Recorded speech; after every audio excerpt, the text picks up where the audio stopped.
of the exam paper, starting with question 6. It says use the trapezium rule. So the first thing you've got to think of is, what is the trapezium rule? The trapezium rule is 0.5 times the height of each of the trapeziums, and then in brackets the first value plus the last value plus 2 of the middle values.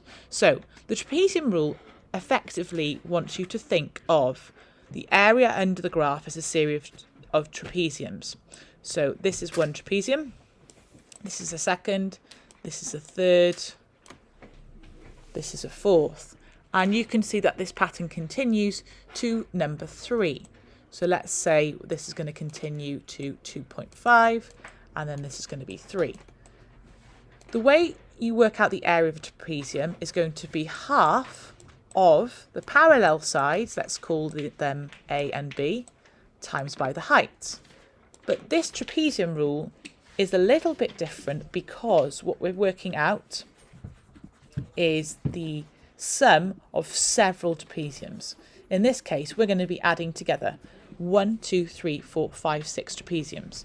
Now, we do that with an overarching formula, which is here. We do 0.5 times the height.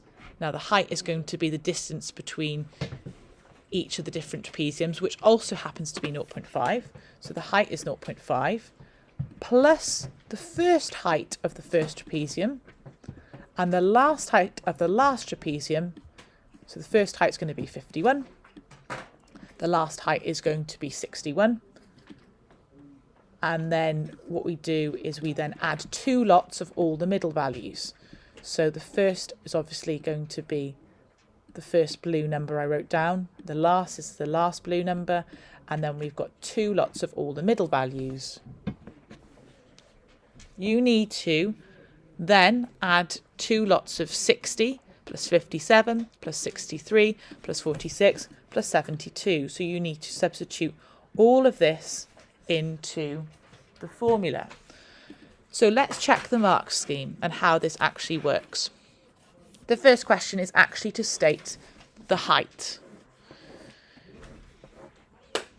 And you're going to get 0.5 for that. We've talked about that being 0.5 because the distance from one trapezium to the next, or the distance on the first row of the table, is simply going to be 0.5 each time. So the jump for the red arrows is 0.5.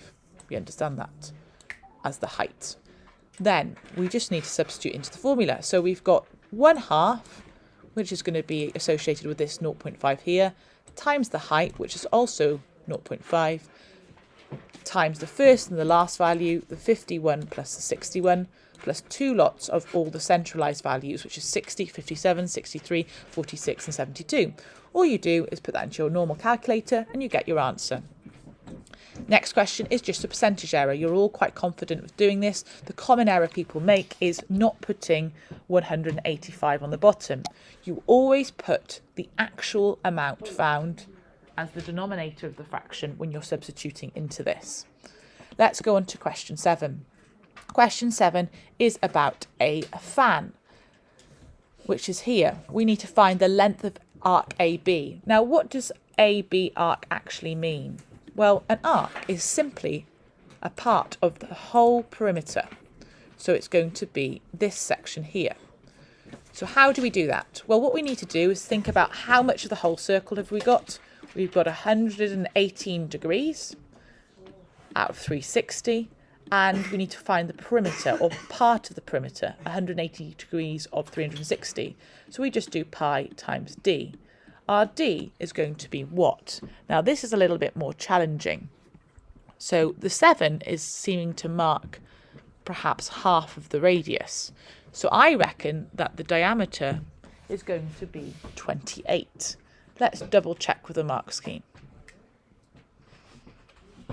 You can see that we cannot simply assume that the radius is going to be double of the 7, because there's another factor we need to read. It actually says the radius is 12 when you read the question properly. So I realise that the radius is 12, so to get the diameter, or pi times d, is times 24. That's going to give us the answer to part A. Now let's do how we would do part B. the region. Nice and easy. It's just pi r squared, but again, we're not doing the full circle, we're doing part of the circle. So we're doing 118 divided by 360 times pi times r squared. R is 12, so times 12 squared. Just put that into your normal calculator, really easy. Question C, find the number of fans that can be painted with one pot. Well, we need to find the answer to part B, or whatever answer you have for part B is going to be helpful. So going back to part B, I realise that I've just found the area of the whole fan, but actually you want to just find the area of R. So now reading the question properly, I've realised exactly the small mistake I made. So to complete part B, we have first of all found the area of what we call the sector. The sector is the whole pizza slice, which is here. Now, in the second section, we need to find R. But how do we find R? Well, we've got a big pizza slice, which is going to be this size with a radius of 12. And then we've got a smaller pizza slice, which is going to have a radius of 5. Which sector or which pizza slice am I referring to? Well, the one I am going to highlight with blue. This is the only easy way in this course you can find what's remaining, which is R. So we are then going to repeat this process again, but this time we are going to substitute the 12 with 5. So how do we do that? Well, the 12 with 5 is going to be as follows: 118 divided by 360 times by pi times by 5 squared. So we've got the big pizza slice, we've got the small pizza slice, and all we have to do is we have to minus the bigger one, which we're going to mark with a heart, and we're going to get this heart, and we're going to minus the star from it. So let's check the mark scheme. The bigger area minus the smaller area is going to give us 123. You're going to get this to several decimal places. For the next part of the question, it's often recommended you substitute in the non-rounded answer. So part C is relatively easy. All we have to do is find how many pots of paints can be used to cover this. So we have got the overall answer, which is going to be 123. All we need to see is how many 123s go into this. And because we can only buy full fans, you have to round down in this instance. Some questions you round up, others you round down. The last question we're going to go over in this video is rather challenging. It's a Ferris wheel question. You can see I've prepared the screen here. Now, the strange thing about this Ferris wheel is the person is going to get on midway through the Ferris wheel. So they're going to get on at 70, then they're going to get to a maximum of 125, and then they're going to go down to 115.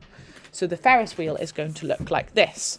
Now, I always say you need to work out the Ferris wheel using the dab.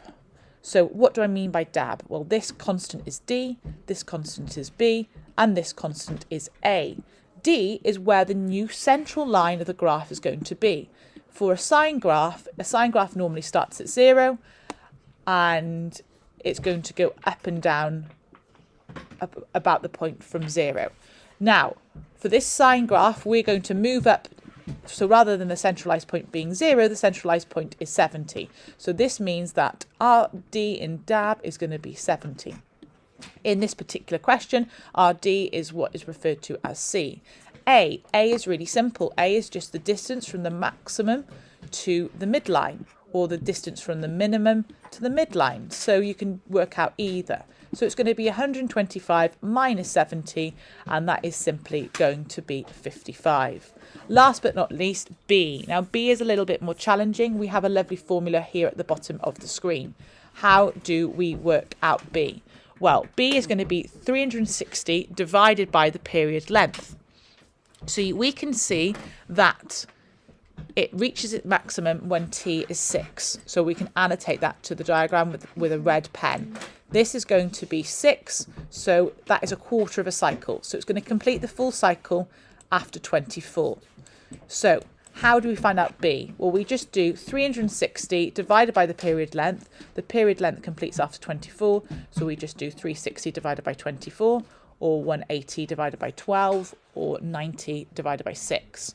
90 divided by 6 is going to be 15. So I believe our B is 15. So it's a lot of work, but it's quite satisfying when you get to the answer. Find the minimum height of the passenger car. Again, quite easy. Just looking at the diagram, you can see it's just going to be 70 minus the 55, which is going to be 15. So that's 6 marks already completed.